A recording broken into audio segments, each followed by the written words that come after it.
The next startup ecosystem that you will learn about is on track to become the world's first carbon neutral capital by 2025. We have Jess Anderson, the Communication and Attraction Officer for Copenhagen Science City, that will be presenting the ecosystem.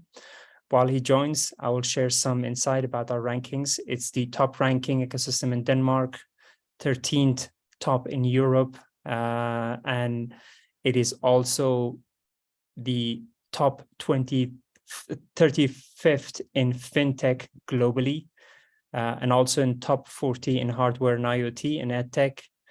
The city of Copenhagen has more bicycles than cars. That's why it has the aim to become the first carbon neutral capital in the world.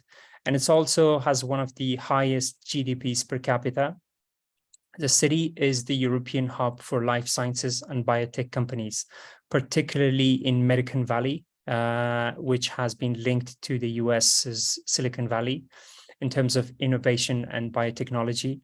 Danish culture, social security, and urban design makes Copenhagen among the world's happiest cities. The city consistently receives praises for its urban planning. This includes pedestrian-friendly streets, extensive bike lines, and a focus on sustainable and mixed-use development. The city's goal is for every resident to be within 15-minute walk of large green areas. This is as if, you know, living in a village while also living in a metropolitan city. The city is home to a growing number of tech startups, including deep tech startups, and has become known as the Silicon Vikings, something like the Viking version of the Silicon Valley tech savvies. There are many more organizations that are dedicated to supporting startups, including Copenhagen Science City, world-class universities that offer startups access to a pool of talented, highly educated individuals. And over the past few years, there's been a significant rise in venture capital investment in Copenhagen-based startups. With no further ado, I will let Jess to share more insight about the ecosystem. Thank you, Jess, for being here, and the floor is yours. Well, thank you so much, Mahmoud, and thank you, StartupBlink, for giving me this opportunity to present about Copenhagen Science City. I'm presenting to you today from one of the student startup hubs in Copenhagen Science City. I'll just show what's going on. Almost all the students have gone home because it's late afternoon in Copenhagen. Anyway, I laughed a bit, Eli, when you talked about the Nordics not being good about bragging about what we have.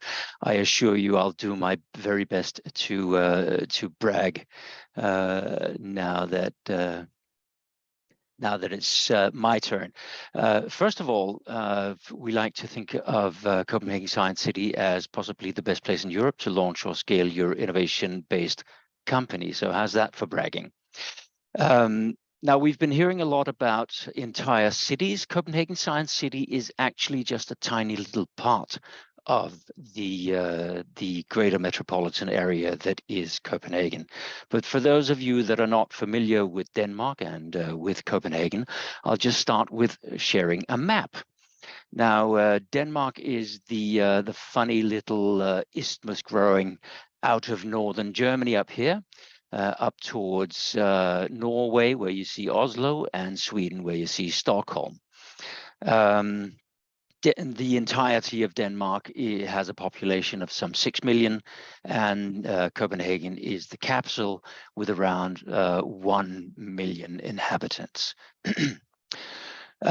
Copenhagen Science City as such is an innovation district, so it's a tiny little part of Copenhagen. It's just 2 square kilometers, but it has an innovation ecosystem unto itself within these 2 square kilometers. Of course, the greater Copenhagen area has much more of an innovation ecosystem than just what is presented here. So within our 2 square kilometers, we have 3 leading academic institutions. We have University of Copenhagen, which is the best university in EU according to the Shanghai rankings. We have University Hospital Rigshospitalet, which is the most advanced research hospital in Denmark, and we have University College Copenhagen.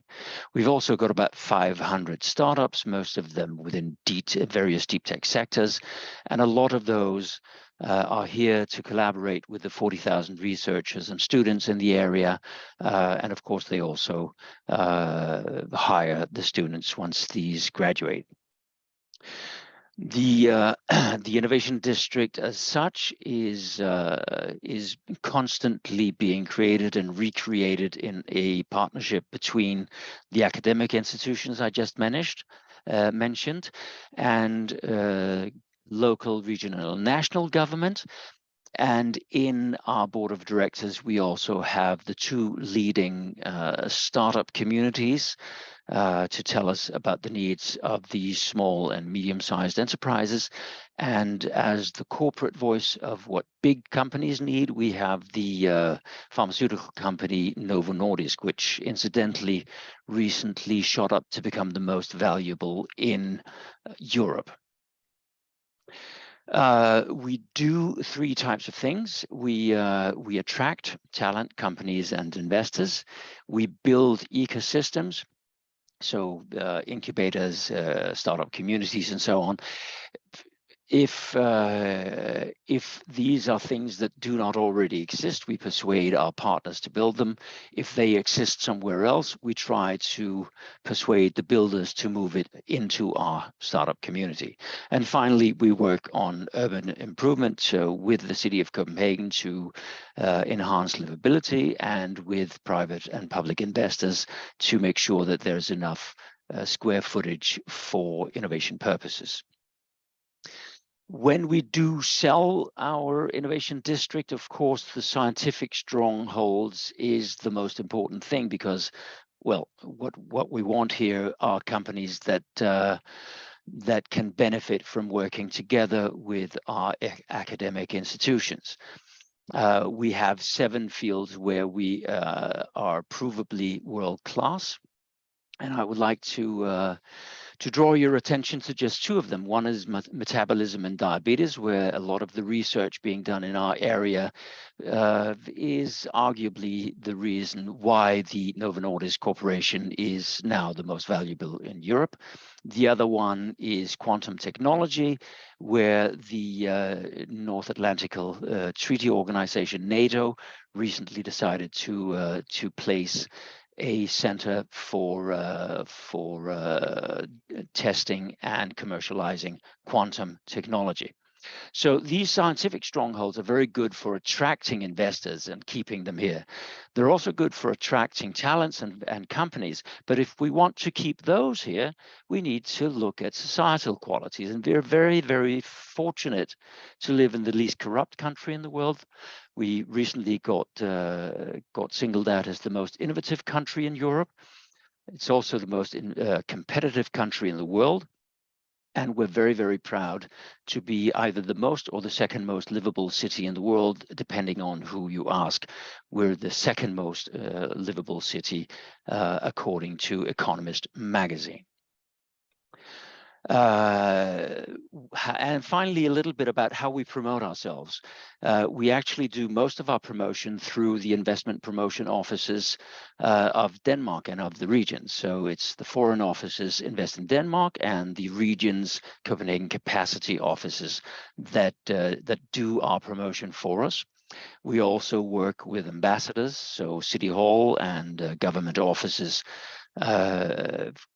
go to town, as it were, with our material. And of course, we do a lot of classical communication, so website, newsletters, and social media. If you want to learn more about what we do and how we do it, I invite you to peruse the Copenhagen Science City website, or join us on LinkedIn for a day-to-day update on what's happening in Copenhagen Science City. So thank you very much for your attention, and thank you very much, Mahmoud and StartupBlink, for this very fine opportunity to talk about my favorite innovation ecosystem. Of course, thank you. And I think there are many people in the event that would see Copenhagen as their favorite. So you're not alone there. I really appreciate the insight that you've provided. And yeah, have a great rest of the evening. Thank you very much. Thank you. Bye.